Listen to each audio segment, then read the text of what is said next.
Ladies and gentlemen, welcome back to the 3 Under Par podcast. This is a golf podcast where Little White Ball is life.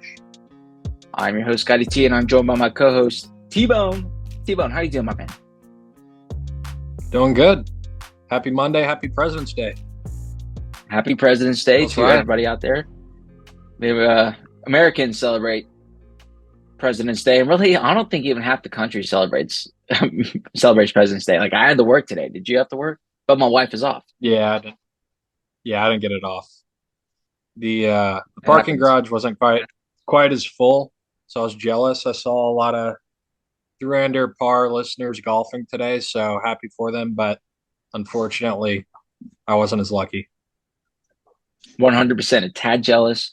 To everybody got to play an extra day of golf today, but congratulations to you. T-Bone, you got to play some golf this weekend. We won't name drop the club, but how was the experience? Was it good? It was incredible. It was quite the upgrade from my usual Herman Park outing. So always thankful to, get into a private club as a guest, and had a blast. Transfusions, terrible golf, but had a great time. So it's been good. When's the last time you teed it up? I don't want to put you on the spot as the main host of a golf podcast, but Tiger Woods has probably played more golf than you in the last 2 years. Let's put it this way. I've not played a round of golf this year. It is, at the time of this recording, it is February 20th. I have not played a round of golf this year, and it's not due to cold weather. Let's put it that way. Those who live up north, they're like still battling the snow. It's a whole thing. I don't envy you. We're based in Houston, Texas. We can play golf all year round, and I just haven't due to life circumstances, which is totally fine. That's just kind of the stage of life that I'm in at the moment. If anybody really cares, you can let us. You can ask me and I'll answer. So that's why you got to shoot us an email at 3underparpod@gmail.com. Follow us on our social media at 3underparpod. Subscribe to the YouTube channel for those who are watching on YouTube. We appreciate you. Shout out to Andrew Lopez. He is a YouTube 300par listener. So shout out to you, Lopez, my man. He was down in he was up in Carolina for our friend Derek, mutual friend Derek. He is having a baby here soon, so this is like his last getaway. They went down there. So hey, shout out to y'all. Hope y'all had a good weekend. T-Bone gave the salute for those who are listeners here. So again, we don't have the full Zoom hours here, so we have 40 minutes. We got a lot to talk about here in 40 minutes. Before we get going, T-Bone, is there anything you want to get off your chest? We're thinking talking some Riviera. John Rahm comes away with the win. We're going to talk some Full Swing. Netflix preview recap the first 2 episodes. And then, hey, we got a top 5 headed your way. That's a new segment we want to do. Because if we were to do golf gossip, which I'm sure we will at some point, it's just got to be about live golf. Oh, shout out to the dog. I'm about to say my dog's in here too, actually. Here, for those who are, he's lying down on the ground though. Hold on. Getting our first pet appearance. Yeah. Hey, look at that. I had some Walmart style Wi-Fi connections, so now I'm on the floor, and Melly wants to join the podcast. So, hey, desperate times come for desperate measures. Shit. It's Monday. But yeah, we're rocking and rolling. For those listening, may take 2 years off, but we're always gonna be back, baby. We are back better than ever. All right. T-Bone, let's just dive into it, man. Riviera. Tiger's the host now, the Genesis Open. This is one of those courses where it's like everybody freaking loves it. I feel like in the last few years, it's really kind of people are starting to appreciate the kind of golf course it is. Like when I think of golf in California, I think Torrey Pines, I think Pebble.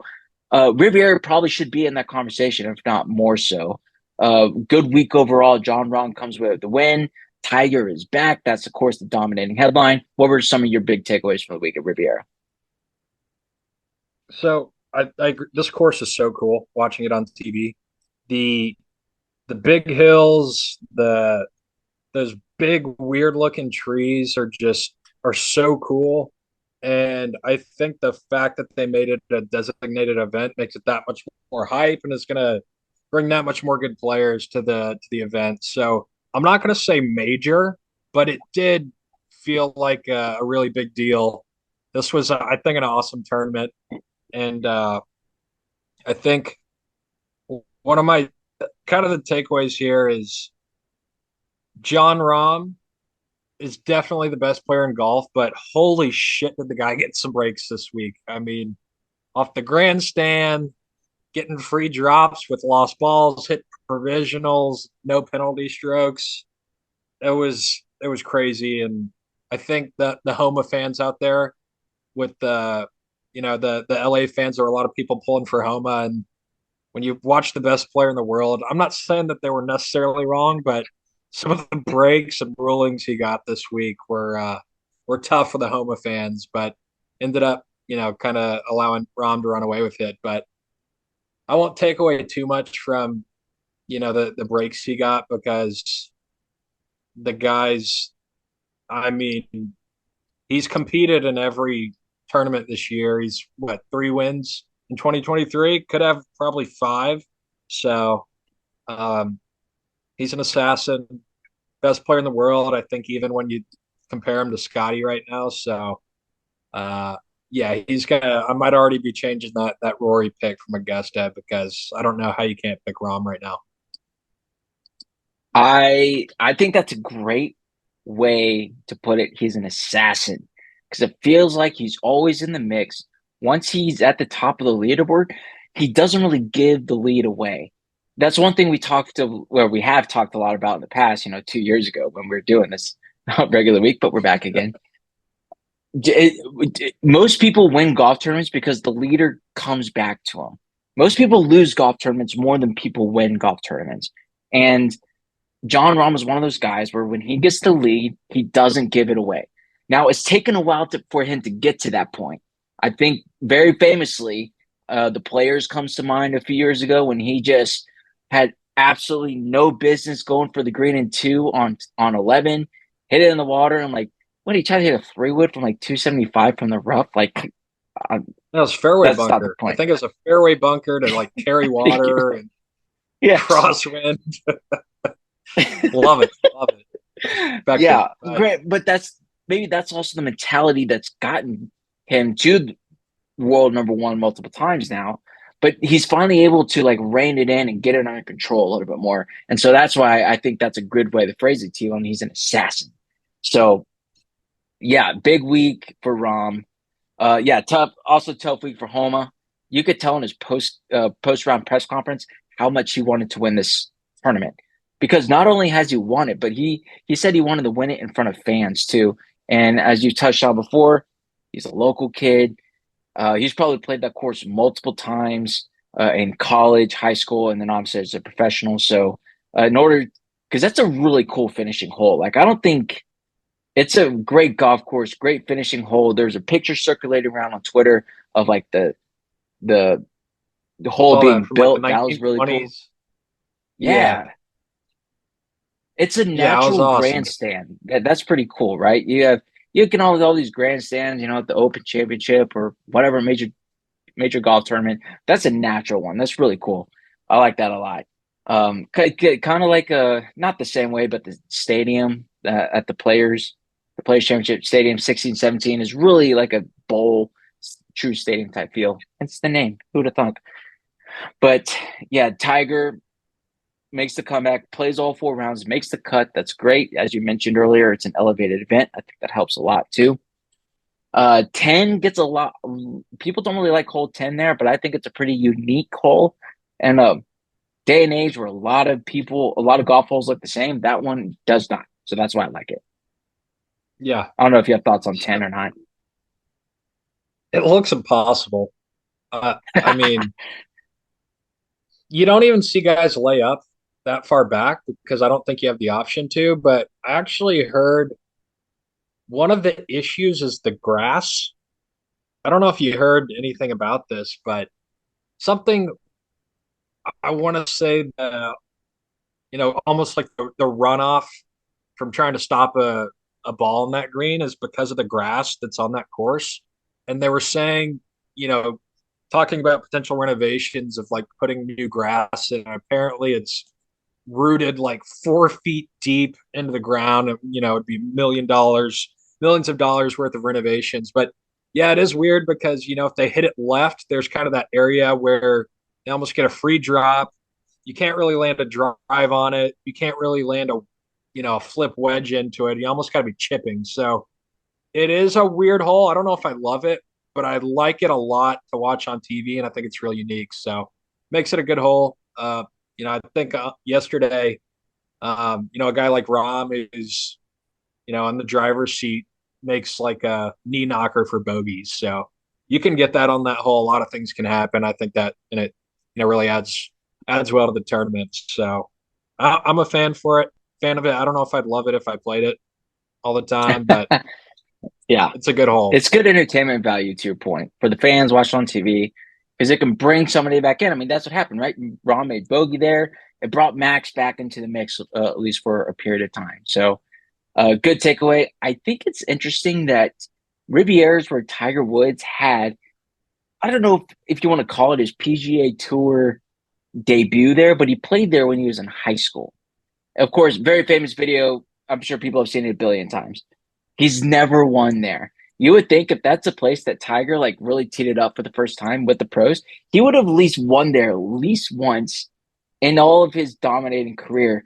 That's the I don't know if that's the one tournament that's gotten away from him, but it is probably like one of two that he would come to mind for Tiger. Damn, I had no idea. I didn't know he'd never won that. I mean, they always Yeah. play that video of him being 16. He's 120 pounds, going back to what you're talking about. But wow, that's surprising. Um, but kind of thinking back on this tournament, I kind of talked about it earlier, but I do have to address some of the breaks that Rom got if no one was watching the tournament.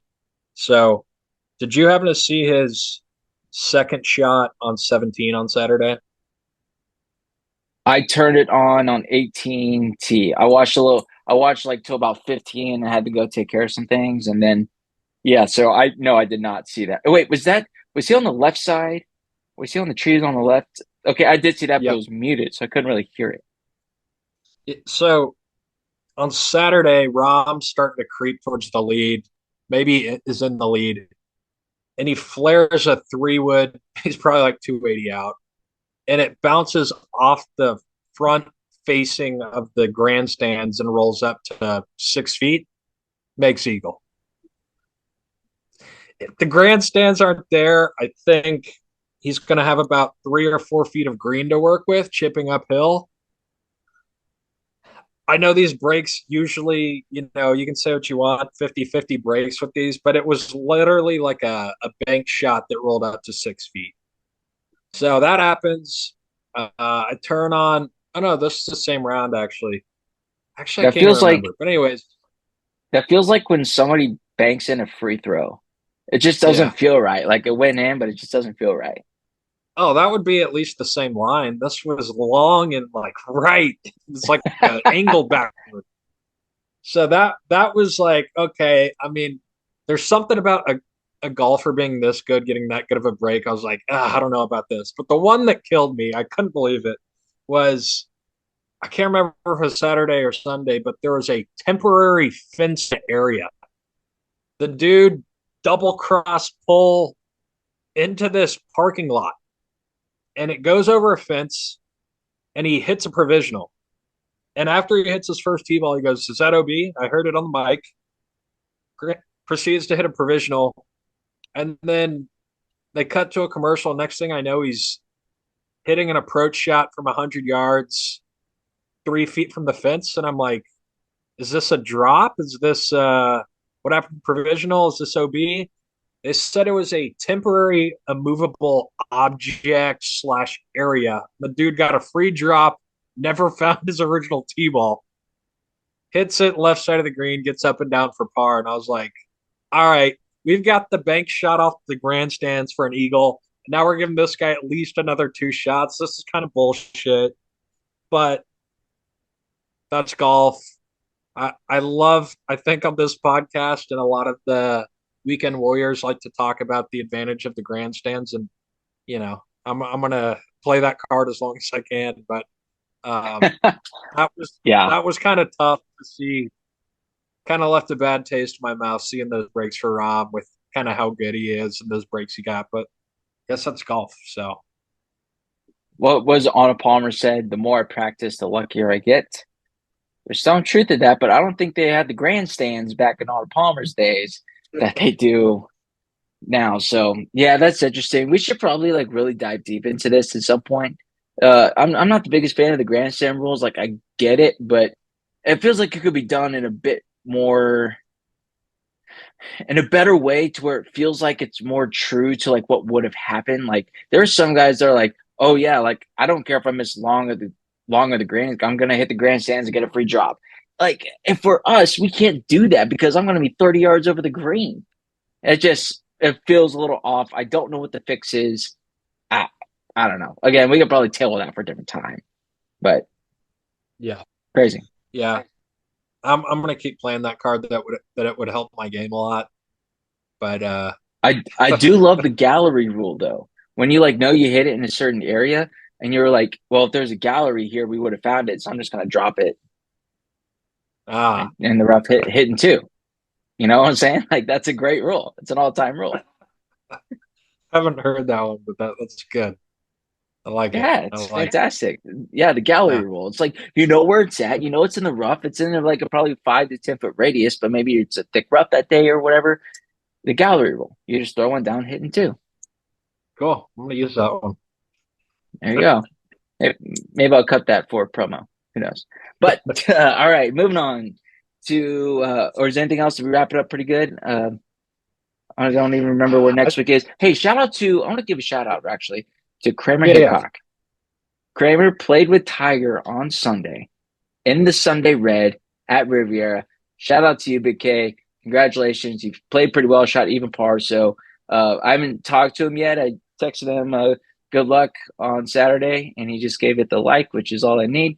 So that's congrats to you, Kramer. I'm sure it was an awesome experience. Can't wait to hear about it.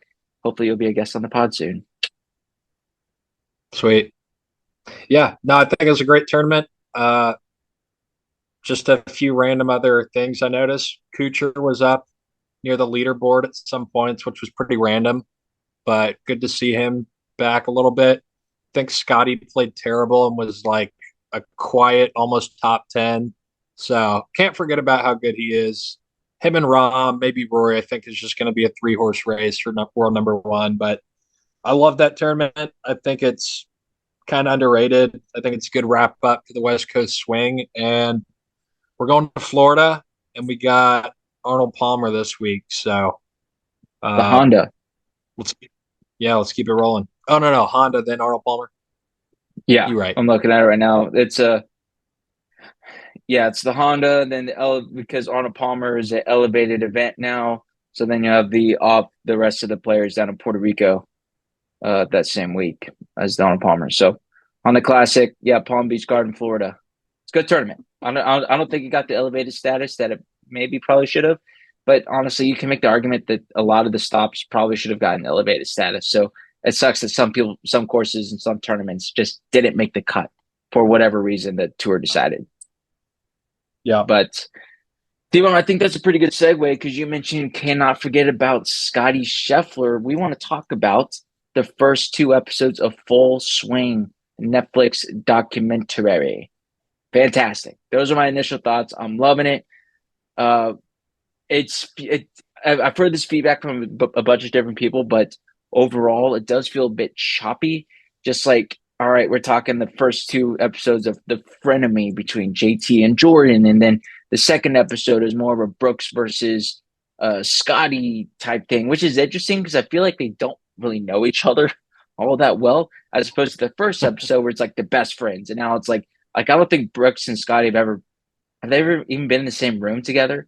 It feels like I don't know, but Yeah. they tried to like have some manufactured drama between the two of them, but like we're in Jupiter, then we're in Dallas, and it was I liked episode 1 a bit more than episode 2. But those are my initial thoughts on the first 2 episodes of Full Swing.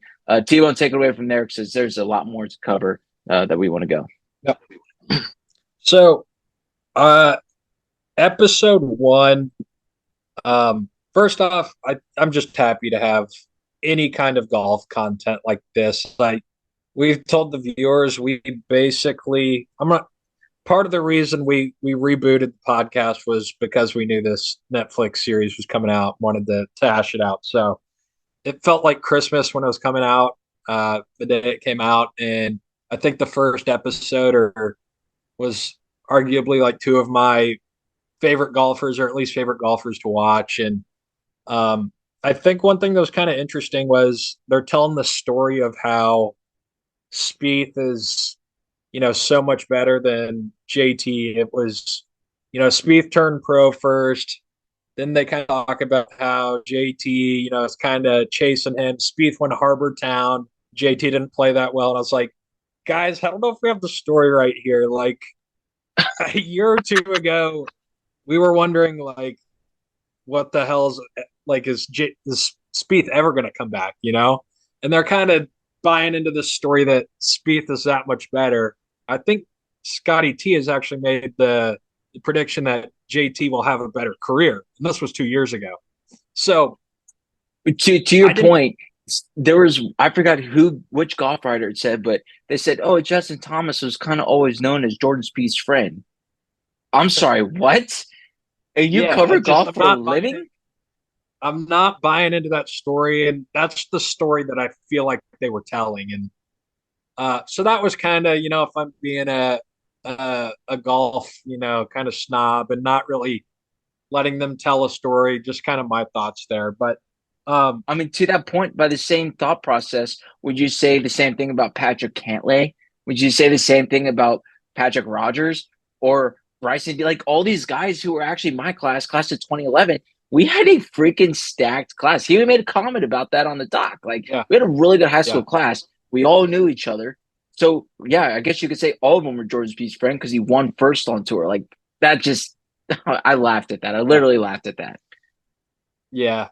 Yeah, I wasn't buying into that because, we've talked about Jordan's struggles and how good JT is. So, but the overall, getting access of them to them in the private jet, gambling, playing hammer at what's the Tulsa course? Southern Hills. That was freaking awesome. That's what I want to see. Gambling, private jets, them drinking beers. That's exactly what I wanted to see. I almost No, wish I could have gotten more of it, but I mean that was so cool. I like seeing what kind of gambling games they're gonna do, and what just kind of like what an average round looks like. So I thought that was a really cool part of the documentary of that first episode. Something I really liked. no, I totally agree. I saw one of the, gosh, I can't remember which PJ Tour wife it was, but they were like, "Don't think that we all fly private jets because like all of them are flying private all over the country." And which in the past, actually, Billy Horschel kind of addressed it, which I know Billy Ho can kind of rub people the wrong way or whatnot, but he brought a good point. He was like, "Look, if I pay X amount of dollars to fly, it's not even necessarily private. I think a lot of it's like a wheels up, so semi-private type thing." He was like, all right, if I pay, 10 grand for that, but that saves me a shot. He's like, that shot could win me 30,000. He's like, that's worth it because he gets to see the course before somebody else does. So like Yeah. that thought process, it does make sense why they do that. But I remember I flew back from the Players from Jacksonville down to Houston Sunday in 2019. The year that Rory won, no big deal. I was there. Let's see, Jonathan Vegas was on my flight. Cody Gribble was on my flight, and somebody else. Oh gosh, I can't remember. One other PJ Tour guy was on my flight back to Houston because they were either Jonathan Vegas lives in Houston, and then a few of them were connecting to go somewhere else. So like, yeah, did want to make that They, clear. they Not all let of you them fly they let private. you on your they let you on your private jet? Yeah, I have a special relationship with That's the funny. Jacksonville airport. They felt really sympathetic for me after I slept in the Denny's that night. So it was Uh, that's a true story, by the way. Go back and listen to that episode. I actually re talked about that. It's like episode 10 or whatever. Anyway, it's it's a yeah, long time ago. Lots happened that's since. an all timer. But yeah, no, I it was fantastic. think I to loved put it. a Yeah, give me. I yeah, want the gambling I games. think I want the content. I want They did a good job of getting good access to the players. And you touched it when you first started going. It's unique. It's different. It's something that we love. It kind of felt like Christmas morning. Yeah. I think to put a bow on episode one, we knew that JT won the PGA championship, but I forgot about the comeback. I mean, that was pretty Mm. insane. Um, I mean, I want to say it was the largest comeback in major championship history. Don't quote me on that, but it was pretty insane. And being able to retell that story was something was good for me to hear, and I had totally forgotten about. And I was getting nervous when the playoffs started, and they show that first hole, and JT makes like a 8-footer for birdie, and um, I felt like I was watching the tournament again. So that was really well done, and I'm happy I kind of got to see the story again. So episode one was awesome. So I guess we can go ahead and transition into number two since it's Number, fresh on. yeah, Just watched it, so give me the initial thoughts, Scotty T. yeah. Number two was a more. It was juicier. I will say it did feel, as I mentioned earlier, it felt a bit forced in a way of like some sort of manufactured drama, if you will. I get that yeah, to your point, Scaff, they need to tell stories, right? They need to try to come up with something. And Brooks not playing well was a big story. Whether if it's, and he even touched on it. It was a very unique perspective in the Brooks Koepka's mind, because whenever he talks to the media and whatnot, he's always like, "Yeah, I'm here to win. Like, I don't, I don't have friends out on tour. I don't. It's like I'm just here to win and have a really smoking hot fiance." Like that feels like that's Brooks Koepka's shtick. But this really kind of got to see a peek behind the curtain how much he was struggling. I'm sure he has a mental coach, but there's part of me that wants to be like, man, you need to like see a therapist, not just a mental coach, like a full on therapist. He has some demons in the last 18 months that have developed, some mental scarring that I don't know if he can recover. And like maybe that's part of the reason why he went over to live. I think he said it last week, Scaff. He's the business owner. He's got his four major championships. Let's close up shop, man. Let's cash out. Unless he, that's why it's so interesting though, because he wants to win all the time. Or he says it's all about winning. It's win or go home. He said that multiple times, right? Win or go home. But he's not playing against the best in the world anymore. So I think it's just really interesting to me.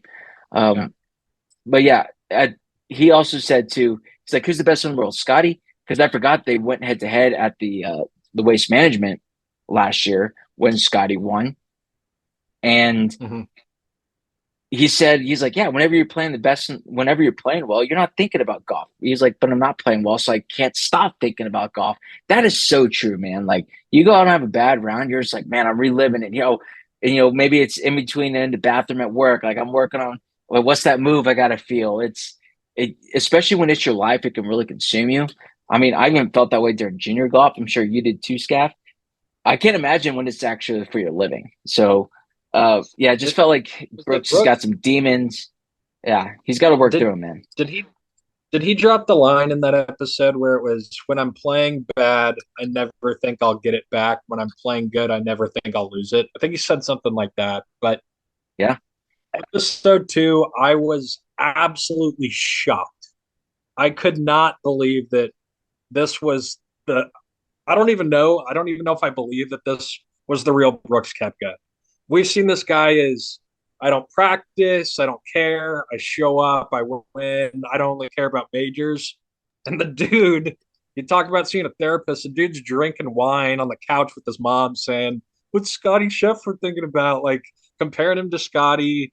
And I'm like, wow, this guy's like, he cares, seems a little self conscious, which I was like, I would have never thought this was the case with Brooks Koepka, but it almost felt like he was overdoing it for the cameras.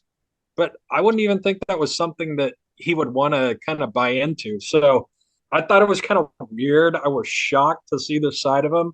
Um, but even the comments he made about like, I think he was playing the pro am and he was like, yeah, like I wish I would have played baseball longer.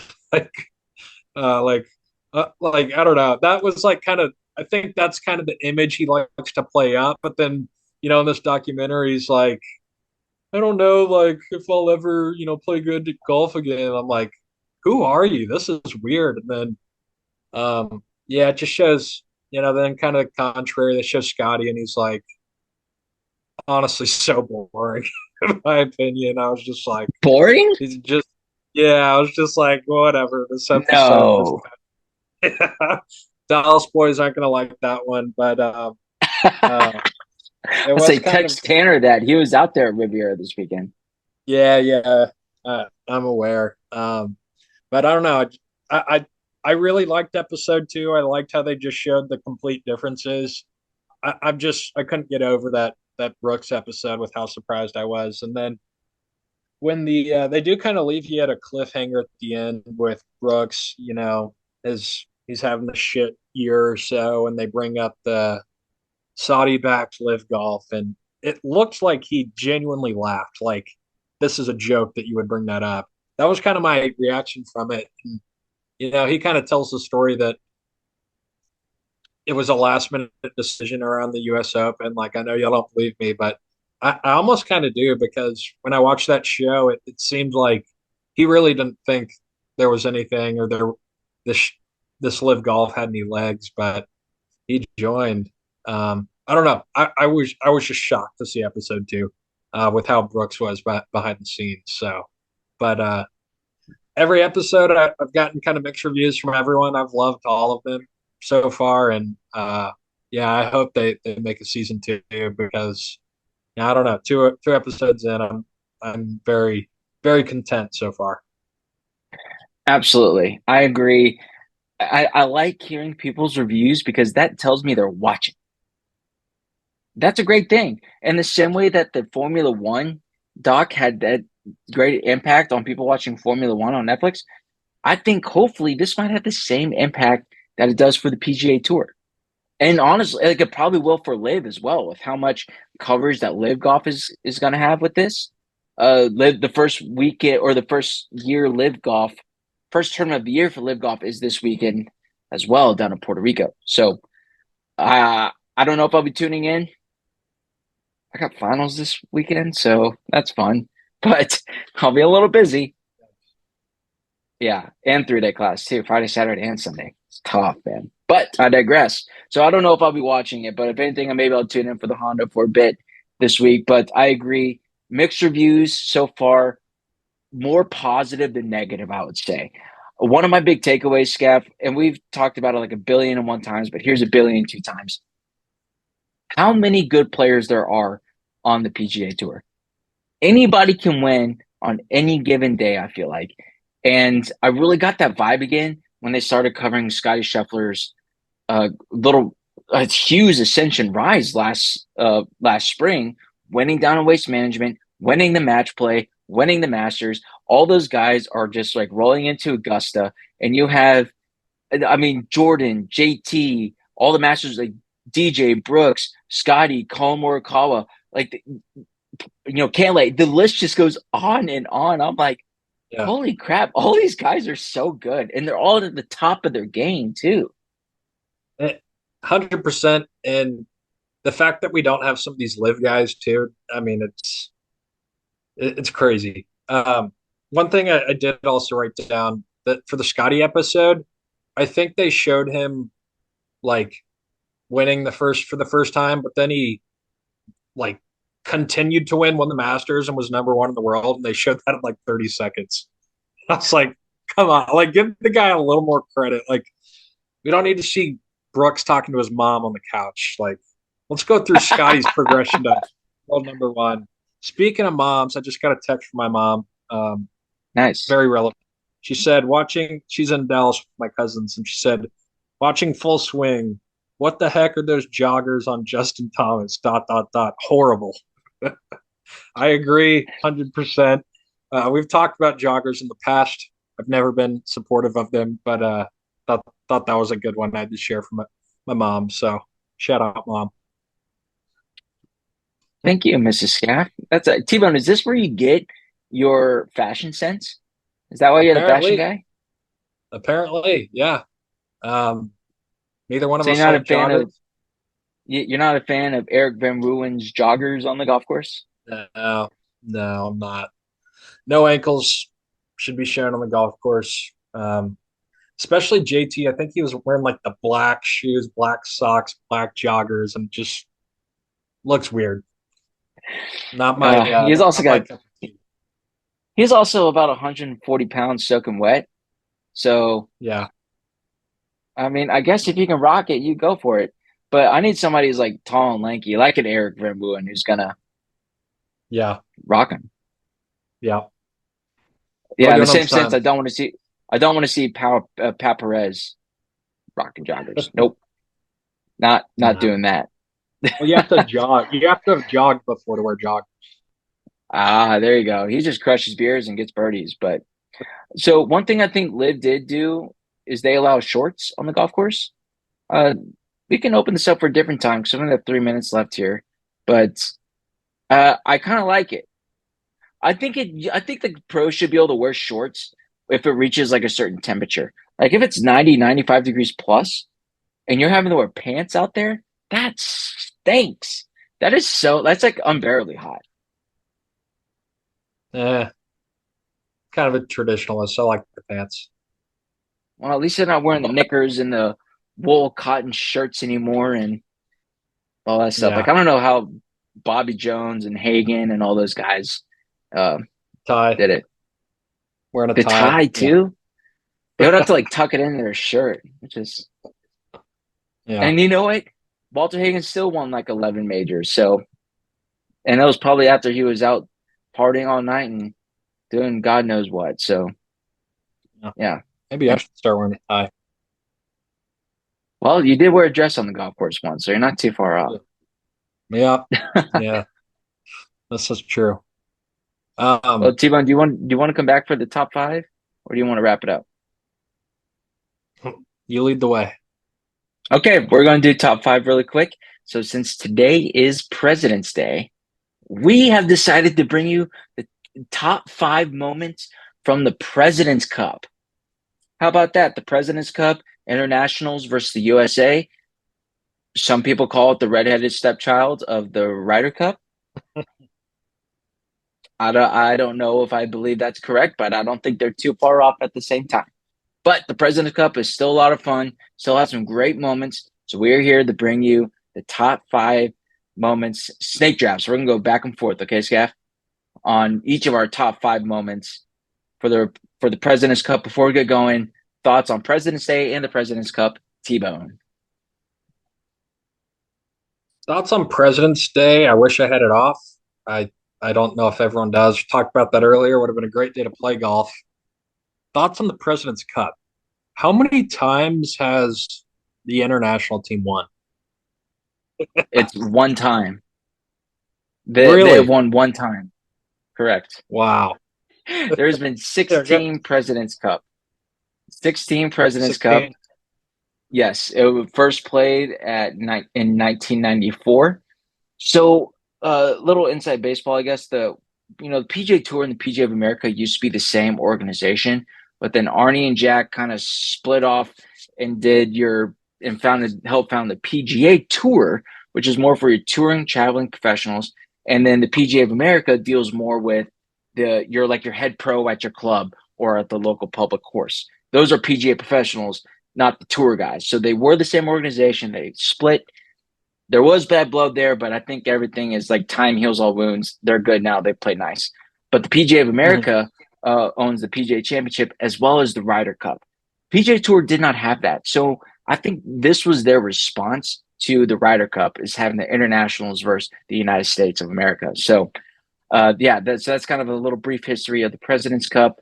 As we mentioned, fairly lopsided. It is the they've won one. The internationals have won one trip or one time, and there's been one tie. So it is 12-1-1 advantage of the United States. Yeah, so it's the US versus everybody outside of Europe, pretty much. A lot of players come from Australia, a few from Canada, South Africa are the main hubs, I would say, where they pull from. And then you have like your Hideki Matsuyamas from Japan and a few other countries like that. So you know who played for the President's Cup one time? Angel Cabrera. Do you remember him? From Argentina. won the Masters, and last I heard, I think he's in jail. Yeah, he's behind bars. He hasn't been Yeah, playing in we the need to do. Masters. Yeah, we need to do what happened to that. Well, we Yeah, need to start a segment. What happened to that guy? And he'll be number one. I like that. That could be a good segment. Um, Uh, but yeah, I think we're going to try and do this top five on a weekly basis. I like being on brand here. I like the President's Day theme. I'm being totally candid. I'm going to have trouble coming up with my top five moments, but I say we get into it, see where it takes us. let's- if we need to do top three, we can adjust. But the segment, the idea is to be top five. So T-Bone, I will let you go first since there's one pretty obvious one I think is the best moments of, or maybe not the best moment, the most memorable moment of the President's Cup. But I will start with you. What is your best moment from the President's Cup? Cool. I've got a few. Um, I say my favorite, most memorable moment. To be honest with you, I don't know what year it is. Um, I don't I don't know what day it was, what the format was, but it's an iconic video of Tiger Woods. Um, I want to say it's singles, and the video has been edited and put to Dr. Dre music, and it gets me so pumped every time I see it. But he hits what looks like a stinger 3 iron from probably 250 yards into a par five, does the club twirl, and it almost goes in for an albatross. If you guys don't know what I'm talking about, you definitely will when you see it. And it's just, I don't even know if it was meaningful, but it was just so badass. So much swag. Probably Tiger's best club twirl of all time. So that's kind of my iconic key moment that I think of when I think of the President's Cup. Do you have any There's idea what I'm definitely talking been about? some. Absolutely, I know exactly what you're talking about. Okay. He's in like the checkered, kind of Yeah, argyle yeah. looking The sweater. sweater. Yes, yes. It's like Yeah, khaki and black. Yeah, he's with the incredible. blue hat. It's an all time moment. Yeah, he stuck like a high cut three wood to about 2 inches. It felt like it was phenomenal. I wish I could overlay the video on top of it, but I would probably get in trouble with the PGA Tour What's since that? they're like pretty tight about their. Uh, Maybe I'll just put it up in the Well, description here. Yeah, I think that's what I'll do. I'll put it up in the description right here for or we you could to recreate it do it. at some point. Oh yeah, we should totally do that. It's interesting. I think there have been more like Tiger fist bumps from the President's Cup because his Ryder Cup record sucks. He's performed a little bit better in the President's Cup. So my number one is probably the most obvious, most memorable one, the tie. 2003 South Africa, Ernie Els and Tiger Woods go neck and neck. They're in a playoff. It's the Sunday. Everybody's played it all the way through. They're in a playoff, and the captains for those teams were Jack Nicklaus and Gary Player, and they decide it was best to end in a tie and let the teams share the cup. They've done like a documentary about it in the past. It's pretty cool. So everybody go check that out or just go watch it on YouTube somewhere. Uh, Ties suck though. Ties are the worst, especially for golfers, for elite athletes who are that competitive. I mean, Tiger Woods is like the Michael Jordan of golf, and we all watched The Last Dance. Like Tiger, like if you would have told Michael Jordan, like, "Hey, sorry, this is going to end in a tie," like I understand they were pushing daylight and all that stuff. That's not lost on me, but still, definitely made it for the most memorable President's Cup, in my opinion. And correct me if I'm wrong. This is similar to, or if not the same as the Ryder Cup, where you have to win outright. If you do tie, it's whoever's retained the cup, aka the previous winner. But they decided to call it a tie. I don't think that rule had been in place yet for the President's Cup. So that's why they agreed to share it. Because, yeah, you're right. If the Ryder Cup, you have to beat the other team, or if it doesn't in a tie, then you retain the cup. You got to beat them to get Yeah, it. I don't think they have this rule cool. yet. Gotcha. So, Okay. yep. Well, uh, all right, moving on. It's funny I don't really have any like big wins or big victories on my list, but Another moment that's super memorable for me is Woody Austin. Um, for those of you guys that don't know Woody Austin, kind of a character, goofball, I hothead. forgot about that. He he hit a shot, or he was playing a shot that was on the edge of the water, and he had 1 foot in the water, 1 foot on ground. Puts on his rain gear, ends up taking a hack at it, and goes full head underwater, club in the water, just totally drenched. And it's a hilarious video. I think the next day someone gave him goggles to wear, and he was walking around wearing goggles. So I think I almost feel like the U.S. team in the President's Cup just like has fun. Like they can just kind of like it's not really a tournament. Um, last year got a little close, but I think there's just a lot of things like that that happen. But if you haven't seen it, first go look up the Tiger President's Cup, 3 wood or whatever the hell he hits, and then Woody Austin taking a plunge. That's an all-time moment. I forgot about that. Yeah, he put on the rain gear and like just went head first into the lake. It was awesome. Yeah.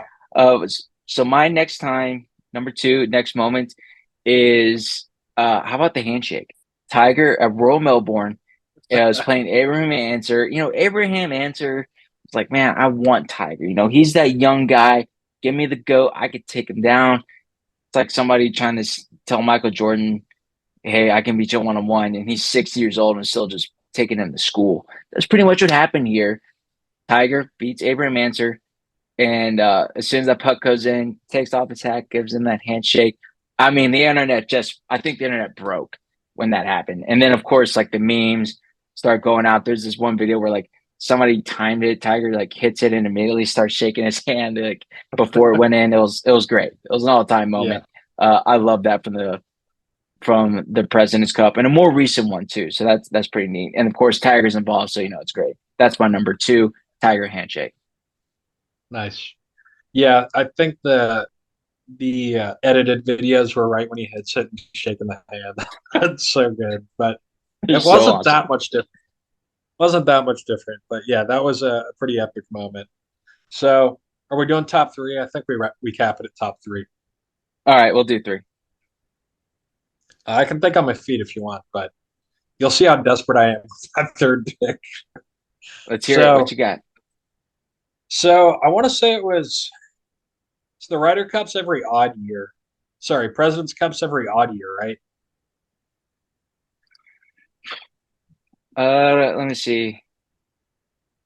It's going to be every even year now because they Did switched it COVID because of or COVID. something? So yeah, because Yeah. so Okay. 2022 was at Quail Hollow, and now 20 because the Ryder Cup was on even years, but it was on odd years pre 9/11. So 9/11 Gotcha. switched it up, and now because of COVID, they're going back. So yeah, the next President's Cup Gotcha. will be 2024 at Royal Montreal in Montreal, Quebec, Canada. Cool. Cool. Well, this was probably, I want to say, right before COVID, whichever President's Cup that was, probably two ago. And if you've seen the Ryder Cup or the President's Cup, they'll do post round press conferences where they'll have the whole team lined up in a press conference. And there was one year the U.S. had just won, and someone asked Jordan something in the post round press conference, and apparently the whole day there were these drunk fans these drunk U.S. fans, and every time Siwoo Kim got up to it, they would go Siwoo shaking that ass, shaking that ass, shaking that ass. And they asked Jordan about it, and he ended up singing that at the press conference, probably after a few adult beverages. And I thought that was the funniest thing I've ever seen in a press conference. So again, it shows you these top three. I've got one shot from Tiger, a guy going in the water, and then Jordan singing Siwoo shaking that ass. So it shows you how competitive this tournament is in my eyes. But hey, we're doing it for the president, baby. It's for President's Day. It's for the brand. Yes, I'm with you. That's an all-time moment. See, woo, shake it, shake it. It just like kind of came out of nowhere too. That's what was the best part. And then you have Yeah. Patrick Reed sitting right next to Jordan cracking up, which like LOL, he'll never be on the right. He'll never be on the team again. So at least for the foreseeable future. My Yeah. next one, All right. wrapping it up, Take us home. I am going to go with Mike Weir taking down Tiger. That year, 2007 President's Cup was at Royal Montreal in Canada, and Mike Weir is arguably the most successful Canadian golfer ever.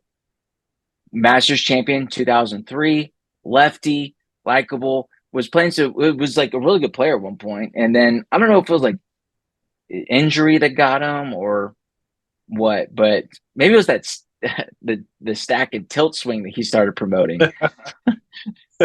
I don't know. Anyway, Was he a stack but and tilt guy? he was. I did. I remember the golf infomercials. He was like the only guy that they would promote the stack and tilt Yeah. swing about. Yeah. Yeah. They didn't have But too many guys yes, that could promote it. no, they did not. But 2007, it was in Canada on Sunday. Mike Weir goes head to head against Tiger Woods, and he takes down Tiger. Pretty awesome. Good moment for Mike Weir. Yes, again, US won pretty handily, I believe. Let me look it up. Yeah, they won 19 and a half to 14 and a half. So I think it's interesting. Jack Nicklaus and Gary Player were both captains for like 3 straight. So that's 6 straight years. Clearly, they couldn't get anybody else to do it at that time. But Yeah. I digress. So yeah, that's a good moment there. I would say. Good. We got to have one for the international team. They only have one win anyway, 1998. So let's give him Mike Weir in Canada taking down the goat. He made a birdie on 17.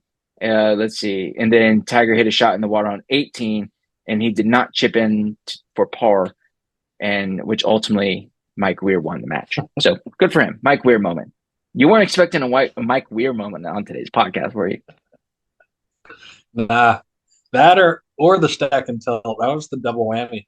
It was good. Well, that's what happens when you bring Mike Weir into the mix. Like you just the two things he's most known for: Masters in '03 and stack and tilt. That's all I got, honestly. And I didn't even know about the stack and tilt thing. So you learn something new. That's right. Well, everybody, we appreciate you sticking with us. Hopefully, you've enjoyed this. Again, great week at Riviera. More next episode or next week, we'll be talking Full Swing episodes 3 and 4, and then we'll bring you another top 5, and we'll see what we come up with here. And if you have any suggestions for us, let us know. That's why you should follow us on social media at 3 Under Par Pod. Subscribe to the YouTube channel as well. Posting videos there a couple times a day, actually. I don't know, just having a lot of fun with them. Goal is to get the 1,000 subs. So, what's up, everybody? Help us get us there. Subscribe, rate, and review. 5 stars wherever you're listening to this. We appreciate y'all. T-Bone, turning it over to you for the final word. I'm just happy we're getting some momentum. 2 episodes in. That's more than we've done in the last 2 years. So only up from here. Augusta is lurking. The daylight savings is lurking. So all systems go with the podcast golf season, and we're here for it. Couldn't have said it more. Also, thanks to everybody who sent us messages this last week. The feedback's been pretty great. Everybody loved the picks, especially your Sung J M preseason pick for the players, as well as Dustin Johnson for the PGA Championship. So big fan. Yeah. Maybe we just need to change all of them to Scotty Scheffler or John Rahm at this point. I don't know. Yeah.